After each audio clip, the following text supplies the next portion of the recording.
Hi మామా, welcome back. Mister Bachchan 4 days world wide collection reports.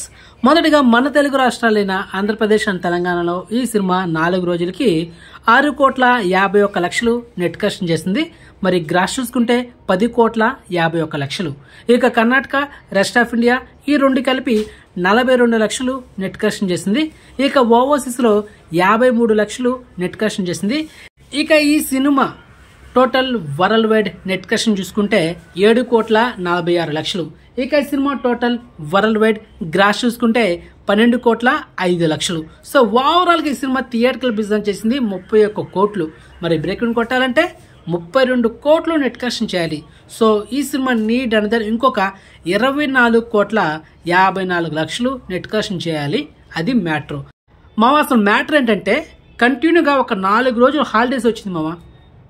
మరి ఈ పార్టీకి సినిమా బ్రేక్ టార్గెట్ దగ్గరలో ఉండేది. మంచి టాక్ పడి ఉంటే ఫస్ట్ డే, కానీ నెగిటివ్ టాక్ స్ప్రెడ్ అయింది. ఎందుకంటే సినిమాలో కంటెంట్ ఉంటాయి కదా, రొటీన్ మాస్ మసాలా మూవీ, అదే పాత చింతకాయ పచ్చడి, నాకు 4 ఫైట్లు, ఒక 4 సాంగ్స్, అదే. సో దానివల్ల సినిమాలకు కంటెంట్ లేకపోతే కలెక్షన్స్ ఇలాగే ఏడస్తాయి.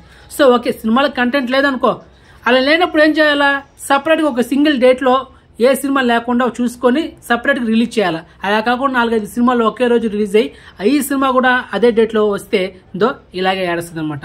సో ఏ సినిమాలకి అంతెందుకు, బ్లాక్ బస్టర్ రెస్పాన్స్ వచ్చింది తంగలాన్. సో అది కూడా తొందరలో కలెక్షన్స్ పరంగా ఫ్లాప్ కాబోతుంది. అది మ్యాటర్. టార్గెట్ ఎక్కువ ఉంది మామ. So next video Thangalaan and double smart collections ఉంటాయి.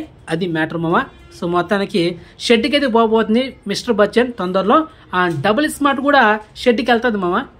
అది మ్యాటర్. ఓకే మామ, ఆల్రెడీ మన ఛానల్లో చాలాసార్లు చెప్పాను, మళ్ళీ చెప్తున్నా ఏంటంటే, ఒక సినిమా థియేటర్లో రిలీజ్ అయితే ఆ సినిమాకి అట్లీస్ట్ ఒక 2 వారాల టైం ఉండాలి.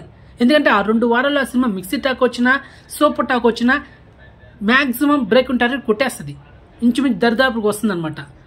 అలా కాకుండా మరుసటి వారంలో ఒక పెద్ద సినిమా వచ్చిందనుకో, అప్పుడు ఈ చిన్న సినిమాకి ఎఫెక్ట్ కదా, అప్పుడు ఆ కలెక్షన్స్ మంచి టాక్ ఉన్నా కూడా కలెక్షన్స్ తగ్గిపోతాయి.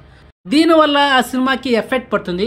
అందుకే చెప్తున్నా, ఒక సినిమా థియేటర్లో రిలీజ్ అయితే 2 వారాల తర్వాత ఇంకో సినిమా రావాలి. అలా వస్తే కనుక మన టాలీవుడ్ ఇండస్ట్రీ సక్సెస్ రేట్ అనేది అమాంతంగా పెరిగిపోద్ది. ఏ డేట్స్ లేవా, 12 నెలలు ఉన్నాయి, సంవత్సరానికి 12 నెలలు. మా సినిమాలో కంటెంట్ ఉంటే అదే రోజు ఒక 4 సినిమాలు రిలీజ్ అయినా కూడా సినిమా ఆటోమేటిక్గా ఆ మూవీ అనేది దూసుకుపోతుంది. కానీ సినిమాలో కంటెంట్ లేకపోతే నువ్వు ఎంత హై బడ్జెట్ సినిమా తీసినా కూడా రీసెంట్ రిలీజ్ అయిన ఇండియన్ 2 కూడా మనకు ఒక ఉదాహరణ అనమాట. సో అది అలా ఉంటుంది. కంటెంట్ లేకపోతే ఏం చేయలేమమ్మా. సో మొత్తానికి అది మ్యాటర్. ఇది మన తెలుగు ప్రొడ్యూసర్స్ ఆలోచించుకోవాల్సిన విషయం. సో అది నా ఒపీనియన్ మామ. సో మీరు ఏమనుకుంటున్నారు అనేది డెఫినెట్గా కామెంట్ చేయడం మామ, నేను తెలుసుకుంటాను. సో నెక్స్ట్ మంచి ఇన్ఫర్మేషన్తో మళ్ళీ ఉంటాం మామ. బాయ్.